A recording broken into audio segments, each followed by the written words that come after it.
All right, guys, welcome to Light Muse. We are your hosts, Flannery Underwood and Jessica Cabesi. And today we're talking with Jake Thomas, an actor and photographer who began his career more as like a child actor and really transitioned into shooting more major campaigns for companies. I saw you've worked with Netflix and Hulu. So Jake, thank you so much for coming on. Hey, yeah, thanks for having me. So we always start our podcast with a set of rapid fire questions. So there's just a couple and we'll go through them quickly, and I promise they're not hard. Okay. All So first question, where are you in the world right now? And just describe 3 things in the room with you. Okay. I'm in Los Angeles right now. I have, 3 things. I have a cat in the background right there. I have a giant stuffed hippo. Let's pick something else. I'll say another cat below the computer right now. Love it. And what is the most common question that you get asked, and what's the answer to that? What's the most common question I get asked? I think probably, the obvious one is, are you that guy from Lizzie McGuire? Which usually it's who's that? Yes, the answer is yes. Yeah. And what is your go-to camera setup for shooting photos? Go-to camera setup. Oh boy, I feel like it's different depending on what I'm doing. The one that right now is just covering all the bases for actual work is Sony A7R III with usually just a 24 to 105 zoom f4. Just kind of does all. Not going to let me down pretty much. But for other circumstances, I usually like to do this specialty stuff when I can. I try to fit in the digital medium format when it's appropriate, when I can not have fast autofocus or any other convenience features. I feel that. I was on the A7R III for a long time. Mm-hmm. Jess, we got to get her on the Sony side. We got to convince her. What's the deal, Jess? She's been Canon for so long. Well, Canon's kind of hooking her up, so I feel like... True. Yeah. But oh, okay. She's a free woman. Oh, wow. She's a free woman. Okay. Okay, next question. Are you an introvert or are you an extrovert? I'm totally an introvert. I'm an introvert that makes a living off of being an extrovert, which is a very tricky situation. That's a great answer. Great answer. Most people we've had on have been a blend of two. Most people are, but It's interesting to see because most of us are in this kind of extroverted career path. So that's really interesting. Even photography too, you have to be extroverted too. Yeah. Yeah. So much of your job is talking to people and interacting and getting them to be emotional or do things. Yeah. So yeah, so true. So what's one thing that most people wouldn't know about you? Oh boy, one thing that people wouldn't know about me. I don't know. You guys know this about me. I speak Japanese. Are you fluent? I'm fluent when I actually put the time in to practice, and I don't practice. But yeah, no, I minored in Japanese in college, and I started taking it when I was 14. And the first time I was there for 3 months, just kind of on my own. And so yeah, I get by.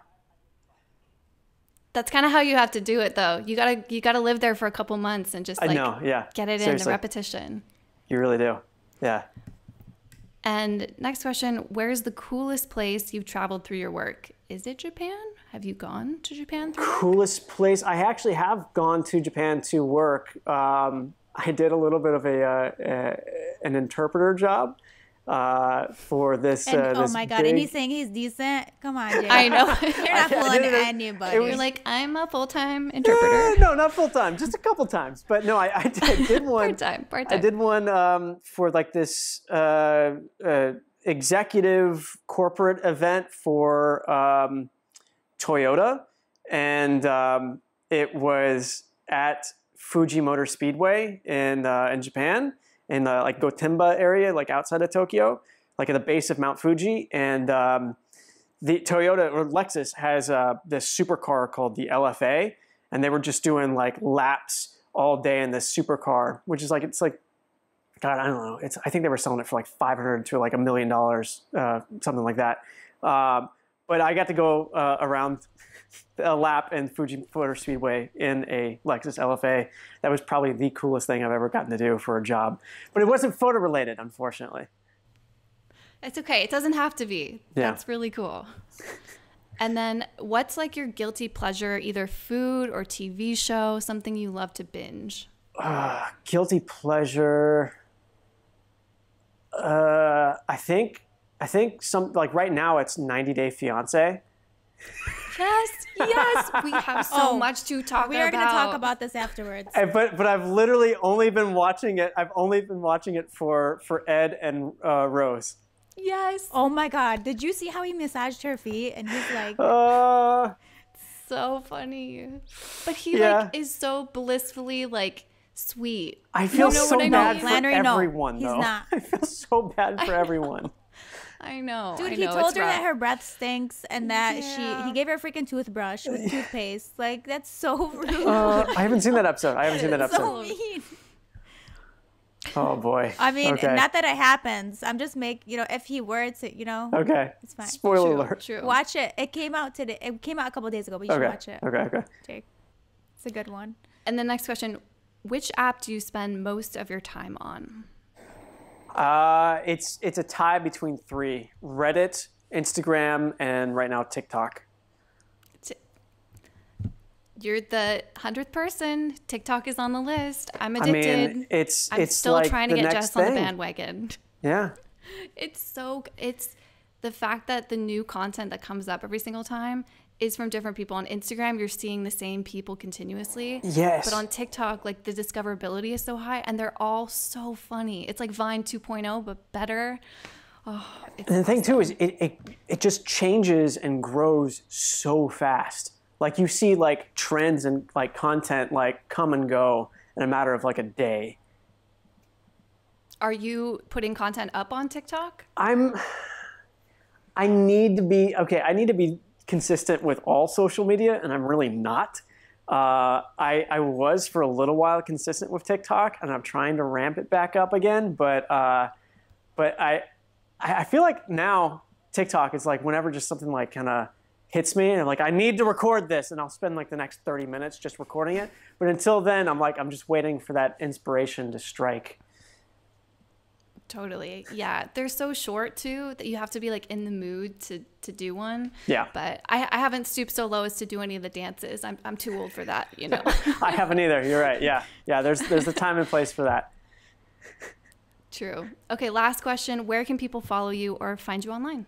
You can follow me on Instagram at Sir Jake Thomas. I wasn't able to get Jake Thomas on that one. Oh well. But on TikTok, I am just Jake Thomas, so you can do that. Nice. You snagged it. Actually, TikTok, I had Sir Jake Thomas, and TikTok was like, hey, do you want your actual name? And I was like, yes, please. Oh, really? Yeah. Oh, they had your back. That was cool. That's cool. What's up, Instagram? We gotta talk to Instagram. I know. Jake Thomas. We're looking for, not you, Jake Thomas. Yeah, no, the actual Instagram. Jake Thomas. Yeah. If you're listening. Hey, he's not. He's not. He hasn't used his account since like 2014. Oh. He might be a lurker and just like, looking at people's stuff. Yeah. Cool. So now we can kind of just like freeform and go deeper into some stuff. So I think the first question we'll just kind of get out of the way, but you're best known as your role on Lizzie McGuire. Yep. And that was a long time ago. So maybe can you just bring us up to speed? Like, what have you been up to? What are your interests? Like, what are you working on? Sure. Yeah. So let's see. So I started acting, way, way long ago, and I kind of like grew with that in a span of, God, I guess I started when I was 7 or so with acting, and Lizzie McGuire happened, and a handful of films, another show on Disney, but I started kind of playing around with photography, I would say 2006, something like that. I got my first camera in high school for a black and white photography class that I really didn't care about, but it forced me to buy a camera, and I bought a Canon A1, which I still have.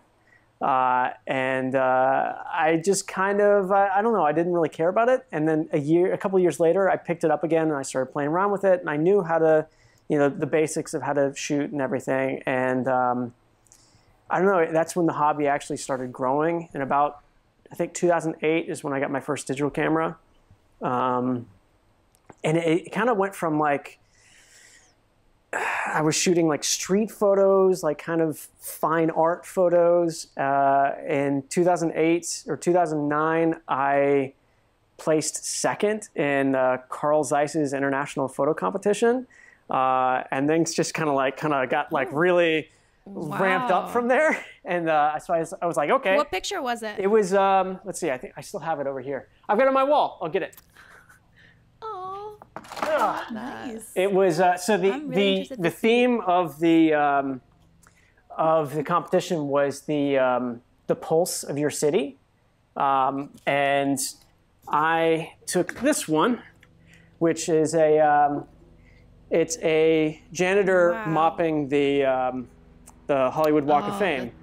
Hall of Fame. And it was the title was, I think, Even Stars Need Help to Shine. And it kind of, I felt like it embodied a lot of, I'll come back on camera, but it embodied a lot of, I feel like, Los Angeles and the film industry, which is, there's a lot of people that support the stars that you see or something like that. Something along those lines that sounds inspirational.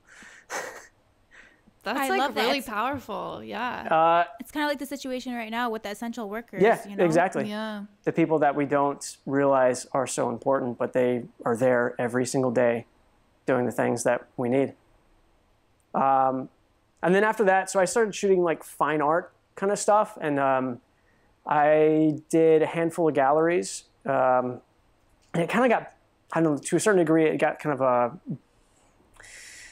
it felt taxing to me to shoot like fine art and then, okay, I've got to frame it, print it, frame it, mat it, put it up on a wall, a gallery somewhere, try to get them sold. It just became like I was just carting the same images around and just trying to sell those as opposed to actually just taking photos.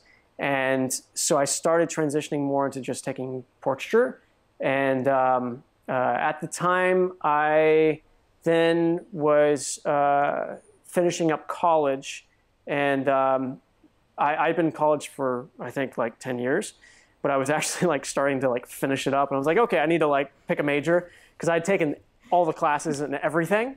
Everything is your major. No, seriously, I took so many credits that I get a letter saying that I had to pick something to like, I had to like go ahead and like graduate and like get enough for like a major, otherwise they were just going to give me a degree in whatever I had the most in.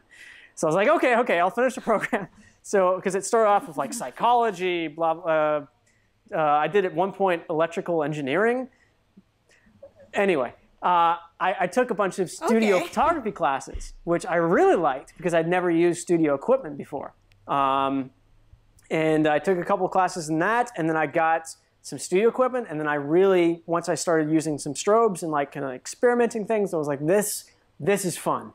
This is enjoyable. And then it just kind of grew, like through word of mouth from some contacts. I was able to get some commercial work, and it just grew more and more. And now I've been fortunate enough to shoot some really cool commercial campaigns, and both from the entertainment and advertising side. And at the same time, while because I was still going to school, I found that the photo work was easier to balance while I was going to school than like auditioning. So I wasn't auditioning as much with acting, but my photo work was like ramping up while I was able to go to school. And then then I graduated, and then I've been able to focus a little bit more on acting lately too. But both the photography and the acting sides have been really great, and I've really enjoyed doing both. And I'm trying to figure out a nice balance between the two. But yeah, no, it's good. Do you feel like it gives you a better edge, or it makes you a better actor or photographer being on both sides of the camera and kind of understanding like even like framing or just how to communicate with like a model? Definitely. Absolutely. Yeah, having that understanding of being on both sides of the camera and knowing how the other person feels, or knowing what you need to convey to the other person, or how to position yourself or frame yourself into something really goes a long way. I think to a certain degree, I always understood how to just from acting for so long, how to position myself in front of a camera, how to play to a camera, but I didn't have any appreciation or understanding of what the other person was wanting in certain circumstances, and really learning the craft of being a photographer and director helped me to kind of grow that even more. So yeah, no, definitely the two sides are totally helping each other out. And I've always been a long believer in the idea that everything always comes together in the end. Like no skill that you learn is going to be wasted. No matter how trivial the skill is, it's all going to apply somehow in your life and in your career. So anything you learn is essentially just another tool that you're adding to your tool bag of ways to solve a problem. I love that. And all the majors you took in college, I mean, now you got a whole arsenal. Yeah. You know what I mean? All of these skills that you've learned from your college. Is there anything in particular that you really love about photography? Like for me, it would be the post-processing. And also I love to, meet people and everything. But is there one thing for you that you can't wait to take that picture? Oh, man. I think I really like the whole process of taking an idea that I've got in my head, and then making that come to life. That to me is the most enjoyable, because conceptualizing things, especially like for campaigns, and then like for some of the stuff that I've done, like key art stuff, where I'm coming up with the ideas for how to make this work. How can I convey this idea? And then once I've got the idea, how do I make this exist in the physical space, or in the space of a film or a digital image? That to me, that challenge, that's the most enjoyable part. Post-processing, it's okay. I enjoy post when it comes around sometimes. If it's like a couple images that like I really need to dive into, and like spend hours just perfecting. Like there was one key art image that I did for a Hulu show called My Dead X that like I can't tell you how many hours I spent on post-production on that thing. But then there's also projects where like it's advertising work, and I've got like 200 images that need to be retouched. And it feels like the worst thing imaginable, because it's like I'm doing the same thing to each 200 images. That's usually when I bring on like a post-processing, because I've got a couple of retouchers that I do work with. That's usually when I'll try to allocate work to them and everything. I got you, Jake, if you need some extra retouching help. But I saw that you did do the My Dead X campaign. That was so beautiful, by the way. And it really goes to show, I would think that you're very conceptual with your photography, which I find to be very difficult for me and a lot of other photographers to come up with the concept.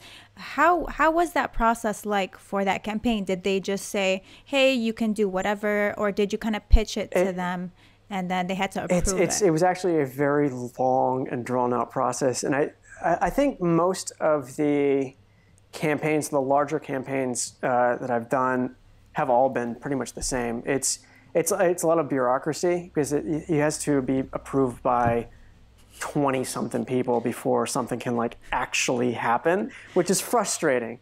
But to a certain degree, I've been lucky with a lot of projects that I've done where I have been given the opportunity to pitch concepts.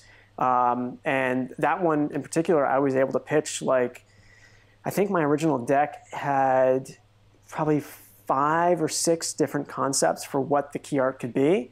And I enjoyed that just because, to me, that's the key art, for a show, that's the most enjoyable thing to me to shoot, because I'm able to combine both of my two sides. I'm taking the storytelling side of me and the photography part of me. I'm how can we make these characters and this story work in a single image? So yeah, no, I pitched, I think, 5 or 6 different concepts. And the original concept that we were doing for that, because I think we ended up doing 3 concepts for the day. 2 were going to be for mobile, like Instagram kind of ads. And then the main key art was going to be our hero image. That was actually going to be a much wider image. And it was our showrunner on that liked an actual cropped in image of like not showing their entire faces. And he was like, because he was there on set, and he was like, Yeah. that's perfect. And I was like, great, cool. It's like finally someone like who he locked into like that framing, and I was like, that's perfect. So yeah, we shot that, and it came out really nicely. The thing that I spent so much time on post on that is the whole premise of the show is that it's a dead ex. It's an ex-boyfriend that he dies, and then because of a magic spell from when they were kids, it brings him back to life as a zombie that has to be like within 30 feet of her at all times. Social distancing, right? Social distancing. But like he looks dead, like a zombie. So he's like gray. He's got veins and everything showing.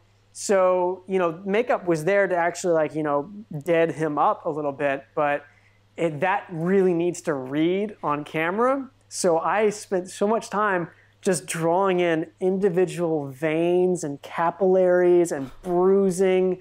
I've got a video somewhere of me sitting there, like a sped up, like 1 hour time lapse of me in Photoshop, just drawing all these little veins. But it was so much fun. I enjoyed doing that.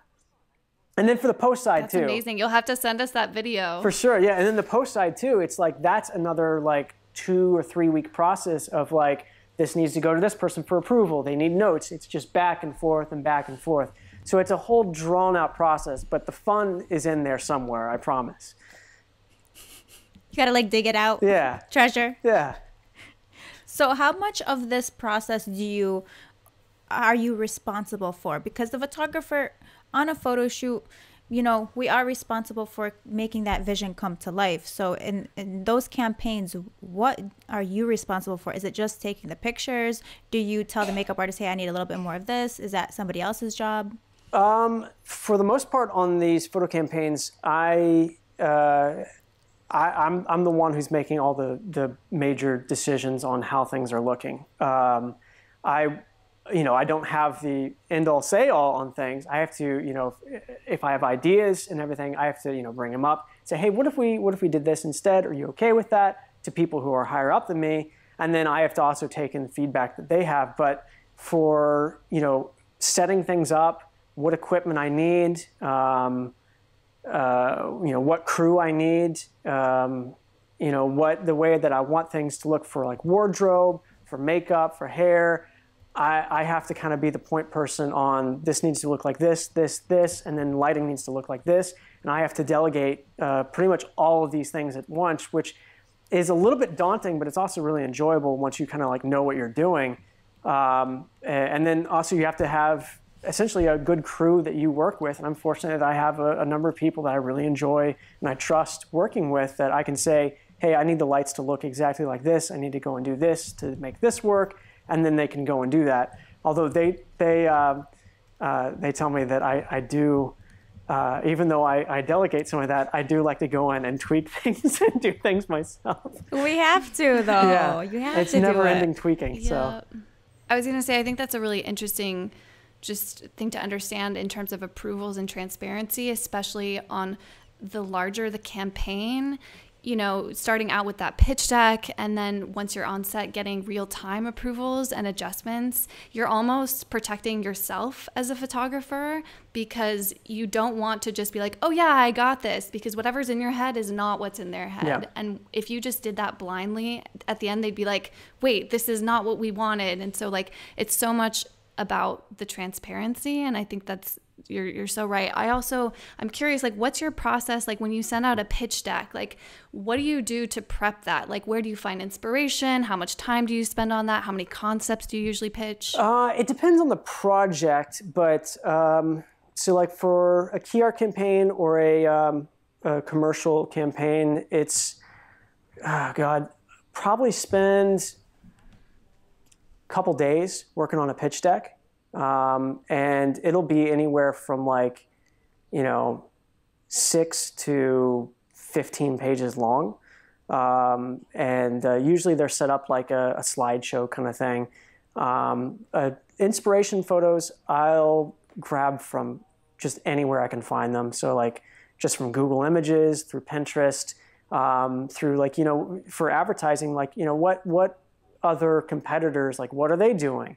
Obviously you can't put the competitors, stuff in the pitch deck, but you got to try to find something that's like similar of like, what are non-competitors that are similar markets and similar use products? What are they doing for their campaigns? What does their advertising look like? How can we do something similar? How can we do something to make it a little bit better? It's basically just kind of like pulling in all these things to give an idea of what something's going to look like. And if you can't find something that, an exact thing of what it's going to look like, you either have to, like for some of the key art stuff, I would sketch things out. So I would sketch out actual people and show like a layout of like, this is what the image is going to look like. The people are going to be right here. And then I would have images off to the side that show the color, the color palette is going to look like this. The lighting is going to look like this image, even though it's not directly the same as what you're trying to show. You basically just have to try to figure out a way to get the idea across to somebody else of what the final image is going to look like. Okay, and by the way, just to update you, T-Max is on top of the hippo, which he loves. Oh my god! Oh my god! He's a big chunk. He like a chunk. I love chunky cats. He's a chunk. He's a chunk. Oh, he's a chunk. Buddy. I'm sorry. Hi, buddy. No, the best chunky cat. Okay, I'll let you. Let's do our clap. No, okay. I love this. This is what I know. The best chunky cat is our friend's cat. The cat's name is Morris. He was an overweight cat that he adopted after his original owner passed away. But if you go on Instagram, his Instagram account is Ginger Morris. Ginger Morris. Right now, and he's a Maine Coon, and he just gave him a haircut for the summer that he gets every year for the summer. You have to see it. Ginger Morris, he has a full my god. That is a lion. That is not a cat. Legit. What? No. He is so sophisticated. Wow. I love the one of him reading. You just want to like smoosh him. Oh my gosh. That's you guys, crazy. I literally, he's modeling. He's modeling. Yeah. Did you guys see this? At the water hole. Oh my god. He is legit modeling right here. Got that like little side look there. Yeah. Oh my god. Love a good chunk. I don't. He's so freaking cute. Oh my gosh. We need to make a chunky cat's Instagram. I know, right? Yeah. I'm down. Jake, for those photographers who aren't familiar with this line of work, these campaigns and the key art and everything, what would you suggest that they do to go about finding work like this? Like, how did you get these jobs? Can you offer any tips? It's a little bit hard because I feel like the majority of jobs that come my way in the advertising and entertainment key art stuff is word of mouth. So basically, it's once you are able to establish some kind of connection with someone who's like at one of these ad agencies, that's when you can kind of build a trust, and they usually stick with their people for a really long time, as long as you can keep delivering. I would say, the best advice is to have a solid website, show that you can do advertising like type work, even if like you're not getting hired or commissioned by these brands. Make a portfolio that looks like you can shoot these brands as well as the actual brands themselves, and then try to call up an agency. Find out who who they're working with. That's either the producers there who are hiring and putting together these shoots and everything. And don't just send like a mass email or whatever to people, because they'll just skip over it. They're not going to care about it because they get already tons of those. Try to, make a personalized reach out and say, hey, I saw that you guys did this campaign. I thought it was really good. I do a lot of work on this as well. I also provide this and this. Blah, blah, blah. I'd love to, talk with you sometime. Here's my number. Let me know. And then try to follow up maybe if they don't, respond back. But don't get to a point to where you're like nagging somebody. If there's like a balance between things. And I would say after you make that like connection and things go well, let's say for a shoot, try to just keep that up. Try to keep a client happy. Try to keep them, if you haven't heard from them in a while, reach out to them. Try to keep that relationship going as much as possible. That's the advice that I would give. It is really about keeping and maintaining those relationships. I think a lot of photographers think, oh, I have amazing work and that's going to be enough. I mean, sometimes it's not. Sometimes it's who you know and who knows you and who wants to recommend you based on previous work that you've had. Yep. And I think a lot of the times we're forgetting that, your work may be amazing, but you have to have do you think personality plays a huge role? Absolutely. And like people, because a lot of people are introverts. They're not like, you know what I mean? Do you think, how much does personality play a role? Personality plays a huge role in this. Unfortunately, because I mean, like I said, like I said earlier, I'm totally an introvert.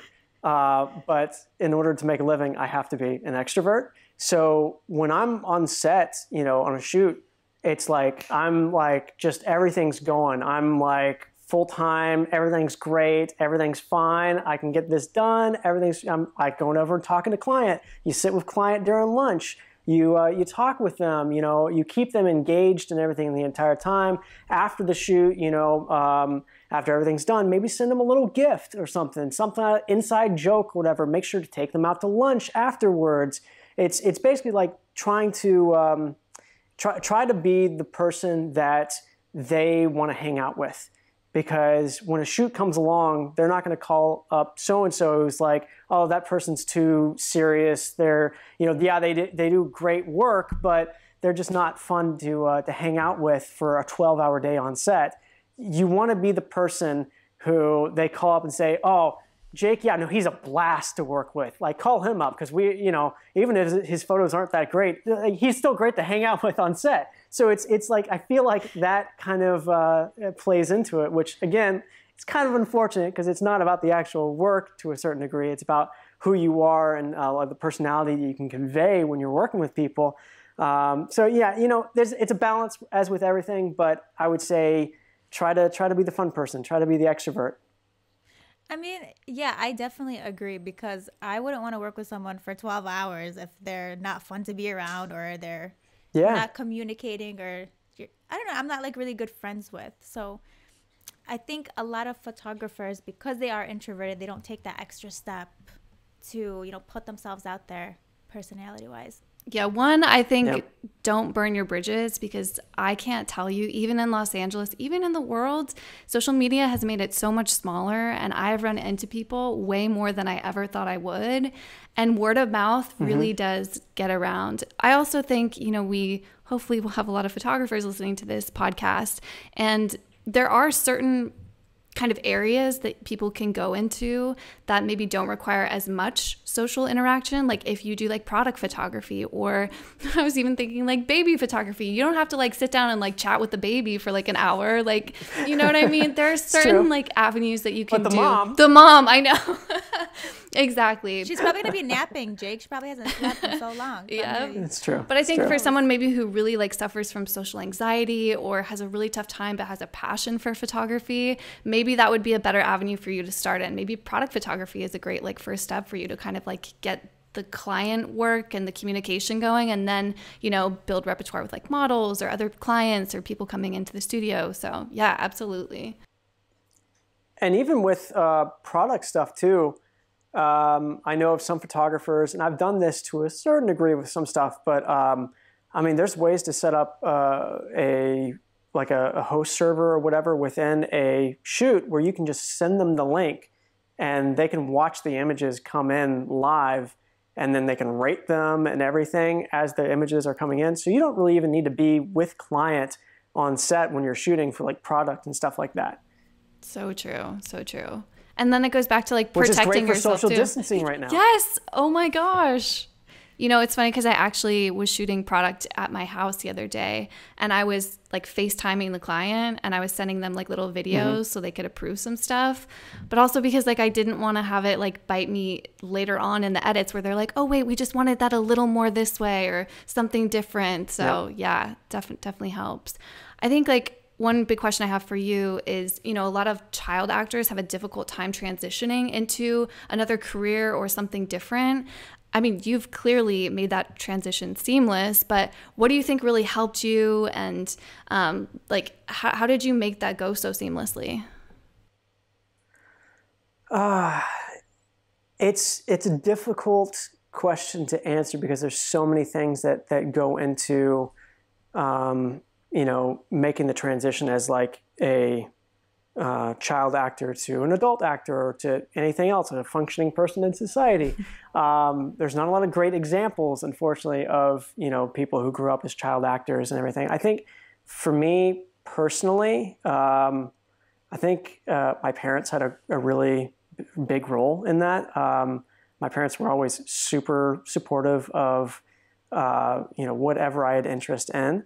And I think that kind of helped me a lot, and they gave me a lot of guidance.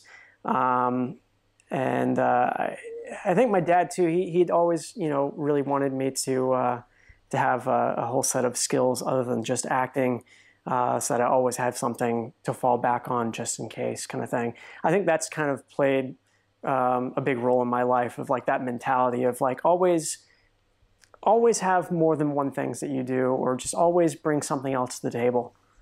You know, a lot of photographers, they like to think that they need to go to school to be able to get those skill sets for photography. Did you go? Mm-hmm. I know that you said you had so many majors and you did do studio photography in school, but now that you've, you know, been through the motions, is school something you would recommend to photographers, or do you think they don't really need it? I would say it depends on what type of photography that you do. That plays a major role. For me, studio lighting side was something that I definitely needed an introduction to, at least, for strobes. A lot of photography can be totally 100% self-learn.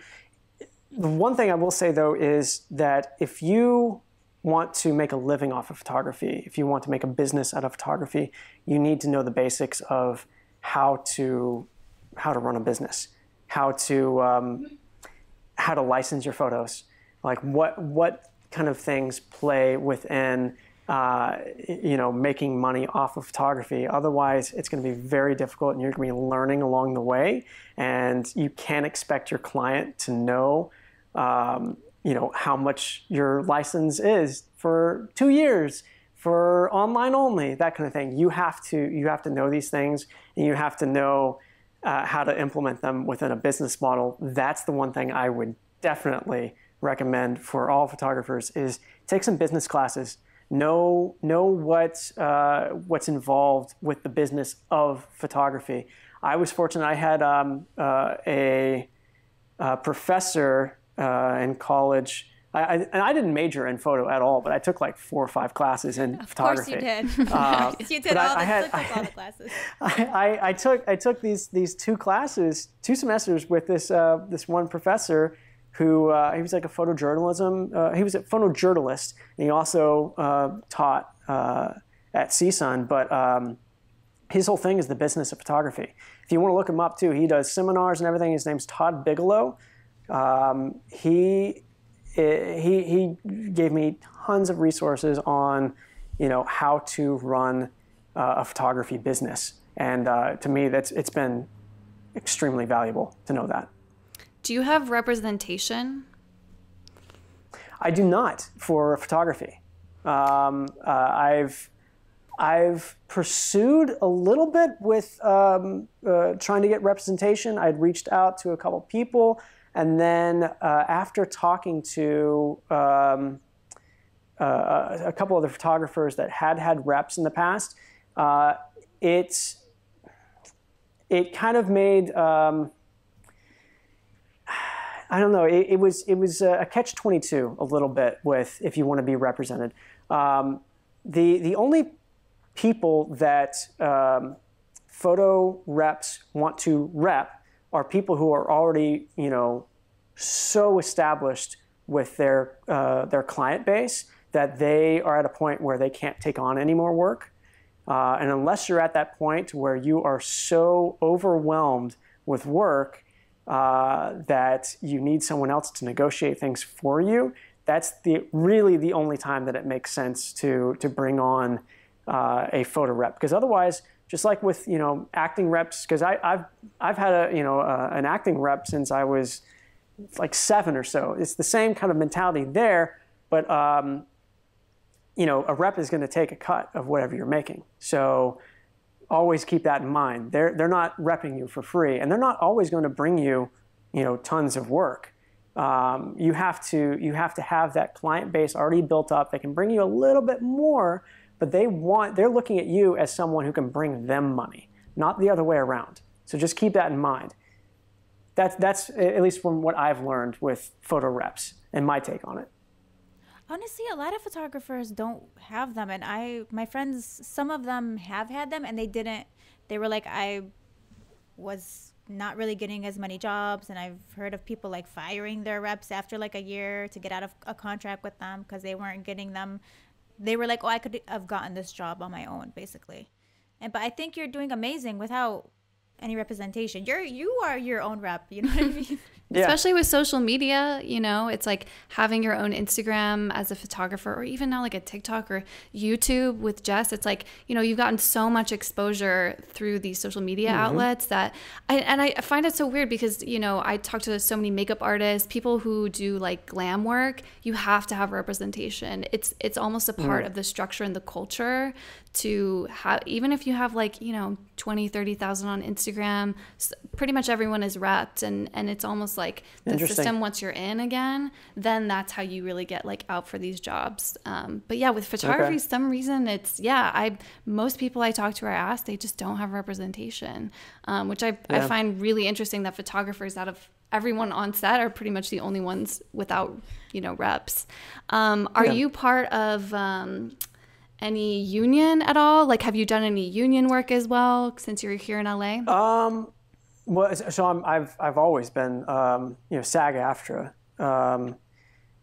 But for photos, let's see. At one point, I did qualify. I think I still qualify for IATSE, but I don't need to be IATSE. It's fine. I'm not. Yeah. It's not a big deal. It's kind of like the old school. We should start our own union, right? The kitty union, the chunky kitty union.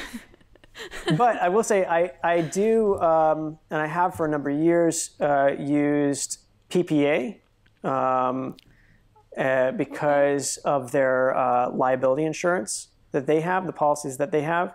That has been, from what I've learned, pretty important to have, especially when you're running your own shoots.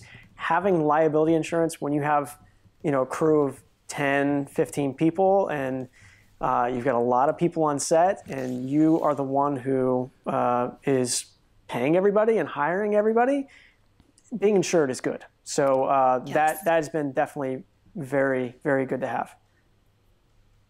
Yeah, the business of photography. Shout out to that class again. Yeah. Oh, the second you said licensing, I was like, I don't know. Yeah. You know how I feel about that, Jake. I know. I've had some issues with licensing. It's like my least favorite thing. I know. It's not fun. Licensing, I hate it as well. It's not a fun thing to deal with. But that's like, I remember I had so many, even after I'd already graduated, I had phone calls to my old professor, Todd, of like, I was like, hey, so this company wants to license like all of these images. I just want to give them like for this. And he's like, no, are you kidding me? You're giving away money for free. What are you doing? Because like he like his whole thing is like having a library on your website, a library of images that will create for you passive income. I'm not at that point where I've got like a library of things to license. I've got a handful of things, but I'm not like, most of it's for like very particular things. that nobody's really licensing, like with actual of the product that I shot it for. But no like third party is going to be licensing that stuff, so I really need to put that out there. But his whole thing, because he's doing photojournalism, he's licensing images that he shot 20, 30 years ago, and he's making a living off of that. So it's good to yeah, exactly. I'm doing something wrong here. I mean, stock photography is a whole other hustle and world. And, you know, I mean, even thinking about any type of content that's evergreen. I mean, Jess, your videos are a great example because you put one up and then it's going to generate money continuously, exponentially into the future. So, you know, that's like the same idea. I hope so. I hope people keep watching. They will. I wanted to ask, Jake, do you have a favorite project, like one that you're like, this is the most fun that I've had on a photo shoot, or your favorite picture? Because I feel like every photographer has like a favorite picture. The one that's coming off the top of my head is a early project that I did for a nonprofit called the Thirst Project. They make and they help support clean water wells and clean water access to developing countries. And it was a campaign that it was these two YouTubers, influencers, who that they were part of the program, and they were, you know, trying to bring awareness to it. And so that was a situation where they said, okay, we've got, you know, these two talent, and we want to make a campaign around this, but we need something, an image that incorporates water somehow. And that was something where I pitched them, I think, like 4 ideas. And this was super early on when I was doing, like, I first started like campaigns. And they really liked like the underwater idea, because one of the things I pitched was like, oh yeah, so they're underwater, like at the bottom of this pool, and like they look like they're just fully clothed and dressed, and like they're holding the signature water canteens of Thirst Project, and like it looks like they're going to like deliver water where it's needed. And they were like, great, we love that. And then after that, I was like, wait, I have to make this happen now. Because that one was like the most ambitious out of all the things that I pitched. And I was like, okay, I can make this work. So I had a director that I had just done a film with, who I knew he had a really nice pool at the top of the Hollywood Hills with a great view in the back that we could also grab a couple stills of them with like the LA backdrop. I was like, hey, can we rent your pool to use for the shoot? And got that rolling. We had a lifeguard. And then I figured out, because I bought a couple of canteens, which I still have, and I water my plants with those. But I filled it with sand so that the guys could dive down to the pool where these canteens were filled halfway with sand, and they can grab onto it and would weigh them down. And then they could just stand there, and I'd be able to snap off a couple pictures. And meanwhile, I would be on the other end of the pool with a camera and an underwater enclosure and 2 underwater strobes, and an assistant that was also had like a giant whiteboard in there trying to bounce whatever sunlight we could grab from underwater to them. And then I had a 20-pound sandbag over my shoulder weighing me down so I could stay down there. And to top it all off, though, it was like November when we did this. My friend that owned the pool forgot to tell me that the heater was broken. So we were freezing in the pool. No. But it was so much fun. And that was like the most ambitious shoot that I'd had at that point. And it was just so much fun trying to figure out how to problem solve this and make it happen. And just the experience of it too was just great. And that was also a great example of when it was like, keep your clients happy too, because the client then was like, hey, after the shoot was done, and I'm like, you know, I'm out of the pool, I'm like, get me warm. And the client was like, hey, can you grab some photos of me underwater? And I was like, yeah, sure. I got back in the pool and I did it. But Trooper. Jake, oh my God. You need an award. Wait, did you have like a studio setup, like a scuba mask on? Like, were you breathing oxygen? Or I actually, at that point, I am scuba certified, but at that point I was not yet scuba certified. But I had gone through extensive underwater training for a film that I did when I was 9, AI, where I had to be drowned underwater. So I went through like all this underwater training, so I knew exactly how to, stay underwater for long periods of time. So what I'd do is I would just hold my breath. I'd be down there for about a minute, and the guys would make probably about like 4 different trips down, and I would just hang down there and just try to stay as still as possible and take as many photos as I could. Wow. This is how you got your certification for scuba diving, this photo shoot. That's amazing. I love how he legit brought a whole studio setup and took it underwater, and he's so casual. He's like, I got a reflector, and then we got some sandbags. Like, good lesson to anyone out there though: when you send those pitch decks, they assume you can execute on all of those ideas. So you better be careful what you wish for. Yeah. I'm gonna start out like really small, like, oh, you're like next to my grandma's house, like outside of her garden. Like that's my level. Jake, on the other hand, as you can see, 100% from you. We love it. Jake, do you know Ben Von Wong? Yeah. Wait, say it one more time. Ben Von Wong. Yes, I've seen his stuff. It's insane the stuff that he does. Insane. So cool. All the underwater with like the sharks. I mean, it's all real. Like none of it is photoshopped. And it's insane the photos that he gets. Like it blows my mind. That's some of the best that I've ever seen. Just because I'm like, that's photoshopped. That's fake. That's not real. Which it could totally easily be photoshopped, but also it makes for great video content for BTS. Yes. Oh my God. And the story. Oh, yeah. Yes. So do you do any photo shoots underwater that are outside of pools? I mean, obviously pools are a controlled environment and it makes it easier. Is that like a goal of yours? Do you want to do more of that? There's actually a certification course that you can take with Patty, which that's what I got certified with for underwater photographer. I've not done that yet. I would like to. It sounds really fun, but no, it's something I think I should probably work towards, but not yet. Underwater photography on the school. list. I love it. I would not pass that class for sure. Like I'm coming out crying. Whatever you do, don't get certified like in LA or California. It's awful. Really? Scuba Why? diving here. It's like the water's murky. It's cold. You have to wear a wetsuit that's like 7 mil. Like it's like super thick. If you're getting certified, do it somewhere tropical and clear and fun.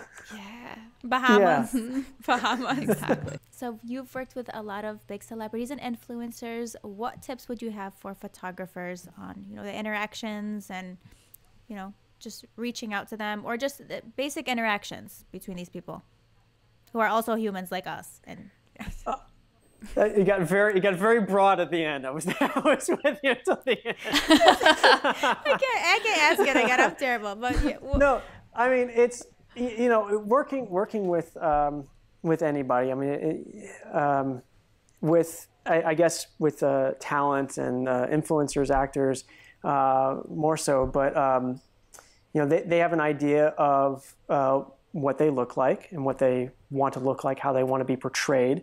And I find this also especially true with influencers who are very in control of their appearance, because they don't usually have a camera crew or someone else that they're working with, where it's them. If they don't like it, then they reshoot it.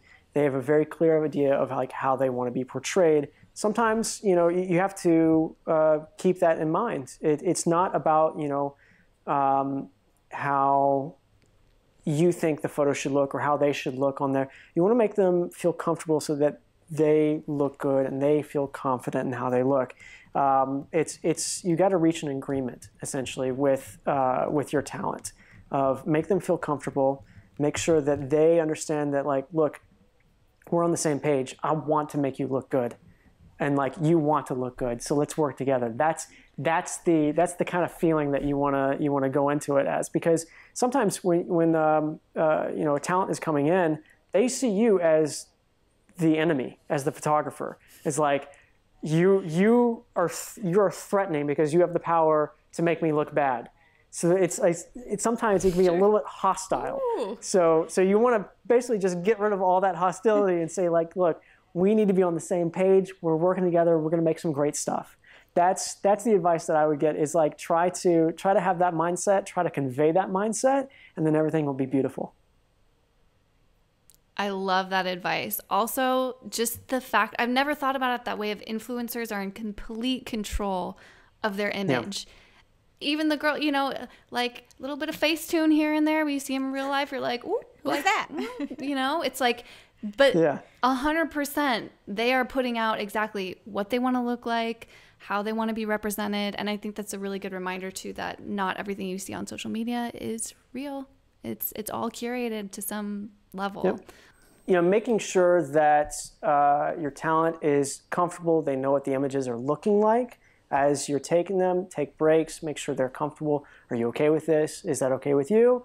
Have an open conversation while you're shooting. It's not do this, do that, do this. It's like, it's try to be, you know, try to be nuanced in a way of, you know, can we try something like this? Are you comfortable with that? And then also having people on set that, you know, are part of a team that they can feel supported with as well, not just as a single person barking orders at someone.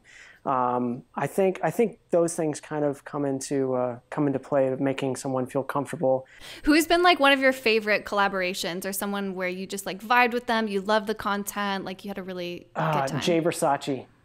Oh, I love Jay him. Versace He's so was funny. Like, oh my God, he was great. Like as soon as we got started, I put on, you know, whatever the music playlist we had. I think I'd like done some research on like what kind of music he likes, and I put on a whole playlist of songs that he liked, and then like from the beginning to the end, he was just nonstop like poses, just hilarious the entire time. Nothing was the same. It was just all creative, and I didn't have to hardly give him any feedback or notes. I just had to sit there and just be like, yes, yes, even more yes. He was great. He was so much fun. Were you laughing the entire time? I don't think I could have kept a straight face shooting with him. Everyone was laughing. Yeah. We were cracking up the entire time, the entire crew. It was great. Oh, man. Love that. It's also so many photos from that shoot that, like, we had so many setups. We ended up doing more setups from that shoot than, like, we'd even planned for the day, just because we're flying through everything.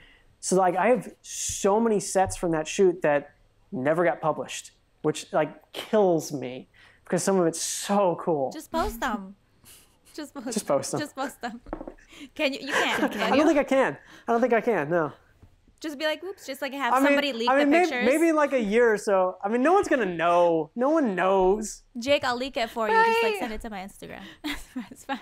Okay. Like I just found this. But the thing is, I think the company that owns the rights to it, they don't even know that they have the rights to it. They're like, oh, I guess we have this one. This. Okay. Yeah, no. So if you're listening, if that company's listening, release the photos. Release the Kraken. Yeah, yeah. Like a movie reference, anyone? No? The Kraken? Nope. I didn't get it. You don't watch the Lego movie? Which one? The Lego movie? Oh, okay. Yeah, I get you. Okay. None of you guys have watched it? I'm very disappointed. I watched it. No, girl. I'm sorry. Nobody cares about why. It's fine. Flynn, don't you feel like a lot of photographers start out with like an artistic type of job, and then they kind of have photography as a hobby, and then the photography becomes like the main thing? Because that happened with me. You know, I was doing graphic design at first, and I feel like it's so many people's stories that they just like photography just like captures people's souls. I don't know what there's like a it does. What is that? Sure. The Dementors, you know, in Harry Potter, they just like suck up people. Is that right? Sucks. Is that correct? It's also your wallet. It's your wallet. Your wallet. That's sucking just everything out of. Oh all your money. Jake, you know that the budget lighting video that we did, a lot of people were like, oh, these are really expensive lights. I'm like, actually for photography, they're really not that expensive for photography. Like if you're comparing like a base model Alien B 400 to like a Pro Photo or a Broncolor set that like all the professionals are looking for, I can't even afford a bronze color full kit. Come on. I know, it's expensive. Yeah. We understand it's expensive, so you true. guys. But specifically in that video, a lot of comments were like, these aren't even affordable. I'm like, this with the context of all the other prices of photography items, I swear it's budget. It's affordable. We promise you guys, we're not trying to upsell you anything, but it's like the most basic lights that we recommend. And I think it's so interesting because people, I think unless you're doing this professionally as a job, you'll really, you would agree like, hey, it's not that expensive. You know, it's within the budget of photography. So yeah, and I mean that's something too. You know, if you're a photographer that is trying to figure out, you know, your business model, if you want to start doing, you know, studio type work or whatever, it's just the stuff that you have to factor in of like it's the cost of doing business. You know, hobby is one thing. Yeah, you can kind of dabble in it if you don't like it. If you want to invest the money in like actually buying a small kit, if you don't like it, resale. That resale market is yeah. There you go. Perfect. Sell it to Jake and I. We'll make another video using the products. Which, hey, that would actually be interesting. A video on, you know, you have a set budget. Go and do these photos with a set budget. Just going on Craigslist. Whoa, that sounds dangerous, Jake. Oh. I don't know. Yeah. Rough. Would you a be budget picking of up the $250 and you have a camera and that's it. You have to do this shoot. That would be interesting. $250. You can't even get an iPhone for $250. The iPhone costs more than some DSLRs today. So when people want to say that the lighting equipment is expensive, but you have an iPhone, the newest iPhone, right? Just saying. Yeah. I'm just saying. So to us, it's like, I don't know. It's affordable. Yeah. You know, you cry a little bit after you buy it. You take out the loan and you spend 7 years paying it off. But you at least, you know, you have it. It's fine. But the thing is, too, it doesn't even have to be the new stuff. I've got one of my favorite lights that I just bought is like 15 years old, and I got it off eBay for like $100. 15 years old, Jake. Wow. Oh yeah. Oh yeah. I didn't know it's my Zeus, my Paul C. Buff Zeus. Dude, Paul C. Buff is just, I mean, that's my favorite. They're my favorite. Classic. Yeah. They like us though. They gave us a tweet about that video. Nice. They're fans of us. They're great people. They're great people. My whole thing too is that they actually stand behind their product, which is really cool. Like you can have something that is like this 15-year-old something light that I have. They'll still service it.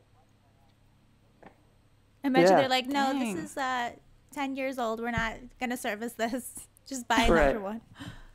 How has the response been from your longtime fans to your photography career now? I know you still do acting, but how has the response been? I think it's been great. Everyone's been super supportive. I love getting to show, some of my fans some of the other parts of me, which is great. I really enjoy that. I also think it's cool that I've kind of like reached out to a new kind of audience of people that don't know me for acting and they just know me for the photography side. In fact, what was interesting is right before the whole shutdown happened, I was location scouting for a commercial that I was going to be directing, and one of the houses that we went to as a location scout, the guy that owns the house was like, "Hey, I know you. I watched your lighting video on YouTube." Stop. Hey, he had no idea that I was an actor, but he knew me from your video. Jake was waiting like Lizzie McGuire, and then the guy's like, from the lighting video, the obscure YouTube channel. Amazing. Yeah. That's amazing. What was your reaction to that? Were you just like, yeah, that was me. That's me. Yeah, I was like, oh, that's really cool. Hey, how's it going? Can I borrow your C-stand? Did you think the equipment was too expensive? I don't think he did. He had nice stuff. Those C-stands, man, they weigh so much. I don't do a lot. I don't do a lot of indoor photography for that reason. Everything's so heavy and bulky. Hold on. If you want to hear heavy stands, hang on. I've got something hiding behind a lamp. Is that your cat? In my living room. It's your cat. He's gonna pull up his definitely not. Cat. I know. This is Ellie. Here's my high roller. Oh my god. Dang. What is the big That's boy. a beast. How much does that weigh? Did you like just A casually lot. have that like in your living room? Okay, I'll tell you a secret. Yes. All of my lighting equipment is hidden at my place. Like the only thing that you can see is this, and it hides behind a lamp, and it looks, if you don't pay close attention, you can just guess that this is just actually the lamp. So everything else is like tucked under couches. I've got like my full, because I have a cart for all of my video village and everything when I'm shooting. Everything is tucked away. You can't see any grip equipment anywhere. I pride myself in that. Can you please do a room tour and show us where the stuff Sure. is? Because like Yeah. my place is so small, and like I have like a little closet that is like my gear place, but like I've Yeah. like hidden stuff in places. But I'm always curious, like where do you put all your stuff? Like not Yeah. only is it expensive, like you have all this gear. You have to have rooms or closets or places to put it all. That's crazy. Some of the You're gonna have to stuff show us. some of the stuff I've made into art a little bit that passes. It passes as like actual like decor. So I've got like, okay, so I'm one thing about me too with photo equipment is I'm very frugal. If you work with me, you'll know this, but I'm fascinated with how to make, specific photo equipment that's very expensive work on a budget side of things. And I think I've been fairly successful in that. One great example is, there's a piece of equipment, Broncolor makes it. I think Ellen Chrome has one as well. Profoto might have one, but it's a Fresnel lens adapter for your strobes. So it's not the small one that's like the tiny little Fresnel. It's the actual full-size Fresnel that the strobe hooks onto. Usually these things cost upwards of $2,000 to $4,000. I think the one from Broncolor is like $3,000 or $4,000. It's insane. But really all it is a Fresnel lens, which is an old style,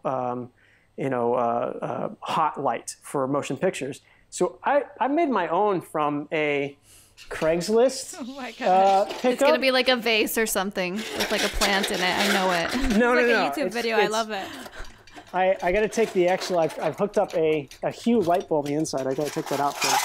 Flannery, he's making it right now. He's like working on it. I know. Yes, It's in Animal Crossing. He's on the like- block being. He's on the No, workshop. but I found it. I found it on Craigslist. I got it from a church community station where they were filming. They filmed God. community church videos, but it was black and everything. But I've made it gold, and it looks Oh my God. beautiful.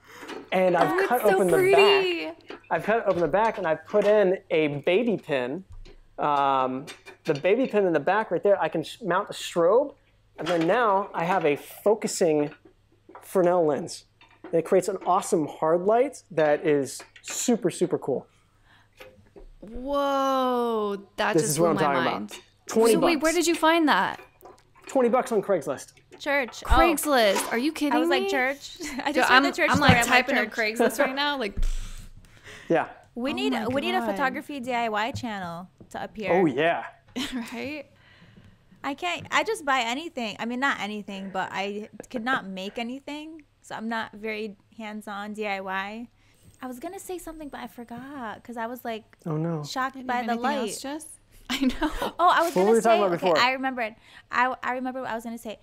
So Okay. you were saying that you have your photography equipment all over your house. I was going to say, it's like, Oh, yeah, yeah. you know, the houses that are booby trapped? It's like that, but the booby trap is like the photography equipment. Like you walk up the stairs and then like a light comes down. No, seriously. And even I've also other decor. I'll have to get you a shot of this later, but I can show you on the webcam. But I've got these are actually working Fresnel lights, but if you look up there, Whoa. those are 1Ks, babies, and they're mounted on baby pins, and it looks like art, but those are actually all working hot lights, 1Ks. Dang. So, do you ever shoot in your place? All the time. Nice. Somebody walks Yeah. in his front door and then the lights come on. He's like, pose. And They're like, I'm just dropping off the mail.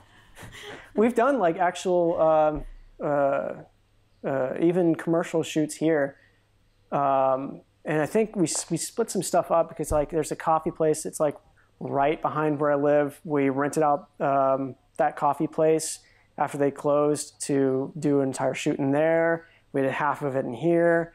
So yeah, no, I've been able to shoot in here too. It takes a little bit of doing. I have to move a lot of furniture out of the way to get a seamless up in here. But I've got really high ceilings in here, fortunately, so it works to get lights up high. We're exploiting our cats for views. Here we go, everybody. That's Pipsy. Is that Ellie or T-Max? This is Ellie. That's Ellie, and that's Pepper. I'll get T-Max. Here's Pipsy, T-Max. anything you want to say? Do you watch 90 Day Fiancé, Pipsy? Oh, here's T-Max. Pipsy, look. Wait, so one of them is a boy, right? Yeah, T-Max. Okay, Pipsy, that's your boyfriend. Say hi. No, but Jake, Thanks thank for you having so me. much for coming on. And just go ahead and let us know again where people can find you online, or even shout out just cool projects, things you have going on, whatever you want to say. Yeah, I am Sir Jake Thomas on Instagram and just Jake Thomas on TikTok. Amazing. And thank you guys for tuning in. And you can follow us on YouTube and Instagram at Light Muse Podcast. And you can check out our website at lightmusepodcast.com. And until then, we will see you next time. Bye.